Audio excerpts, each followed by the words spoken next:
আজকে আমাদের অন্তরগুলো শক্ত হয়ে গেছে, আমাদের হৃদয়গুলো পাথরের চেয়েও বেশি শক্ত হয়ে গেছে। কারণ পাথরের মধ্য থেকেও তো এমন কিছু পাথর রয়েছে যার মধ্য হতে ঝর্ণা প্রবাহিত হয়। কিন্তু গুনাহ করতে করতে আমাদের হৃদয়গুলো এতটাই শক্ত হয়েছে, আমাদের অন্তরগুলো এতটাই কঠোর হয়েছে যে আল্লাহর স্মরণে আমাদের হৃদয়গুলো বিগলিত হয় না, আল্লাহর ভয়ে আমাদের চক্ষুগুলো অশ্রুসিক্ত হয় না।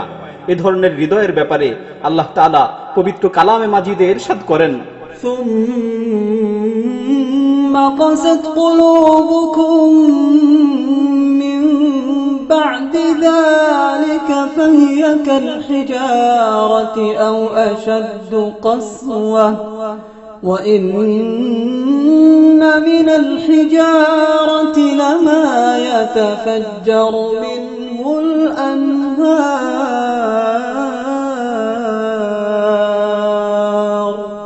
অতঃপর তোমাদের অন্তরগুলো পাথরের ন্যায় অথবা পাথরের চেয়েও বেশি শক্ত হয়ে গেছে।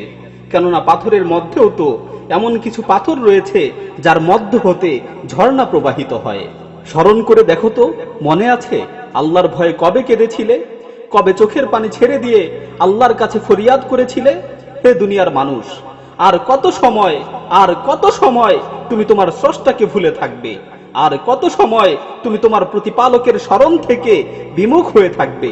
আল্লাহ তাআলা পবিত্র কালামে মাজিদে ঈমানদারদের লক্ষ্য করে বলছেন, ألم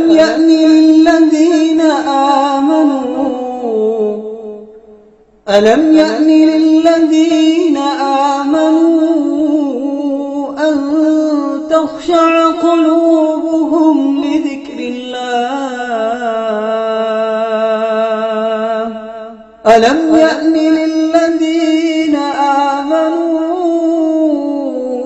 أن تخشع قلوبهم لذكر الله